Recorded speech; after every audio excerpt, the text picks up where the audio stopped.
This video is going to walk you through using My Conference Time for virtual parent-teacher conferences.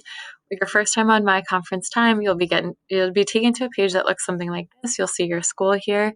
You're going to click top left corner where it says Staff Login, hit Sign In with Google, and then select your Google account, and you should be all logged in. When you kind of hover your mouse over options for it, it might say your name here, it says my initials here. You can go to your schedules, which it automatically brought me to, but just to show you kind of that little main menu, that's where you can find it. The first thing you're going to want to take care of is sort of adjusting your schedule so that it has all the time slots you need and none of the time slots that you don't need.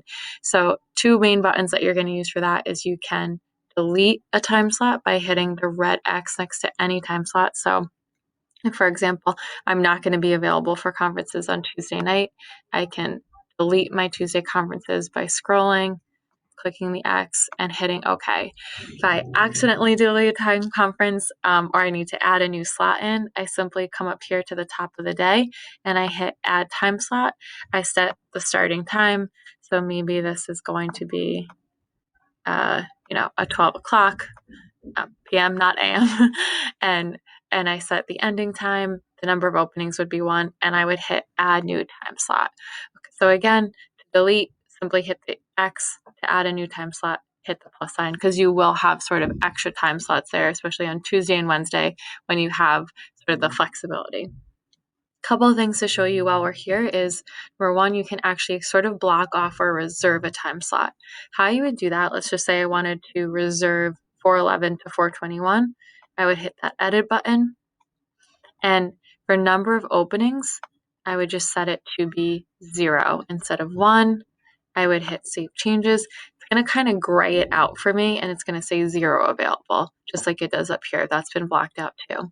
If for some reason you need to sign up for a parent or guardian, maybe they don't have internet access for available, you can do that. You can see I've signed up for Joe Smith here. Real simple. If you need to do that, all you would do is simply find the time slot. So let's say this is the time slot that the family needs. I would click sign up. You do have kind of 8 minutes that it holds it there for you. So student's first name, maybe this is John Doe.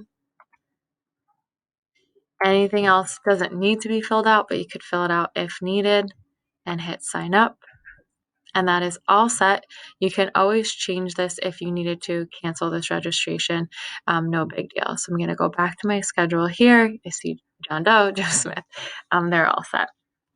Couple of other things to show you, since these are virtual conferences, you're obviously going to need to share the link to either your Google Meet or Zoom. And you also want to make sure you share in the dial-in info too, just in case a family wants to call in.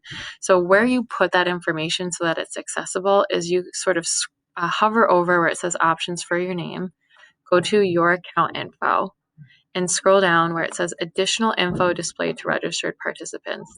Again, this is where you want to put in the link and the dial-in info. Just for this example, I'm going to pull from my Google Calendar. So I have parent-teacher conferences with the Google Meet link and the join by phone. I'm going to just hover, or I guess highlight all of it, Control-C copy, come back here, Control-V paste. If I wanted to sort of write a little message or a note, I could. But I'm just, for the sake of this example, going to leave it like this. While I'm here, I did want to point out a couple other things. So obviously that's a very important one.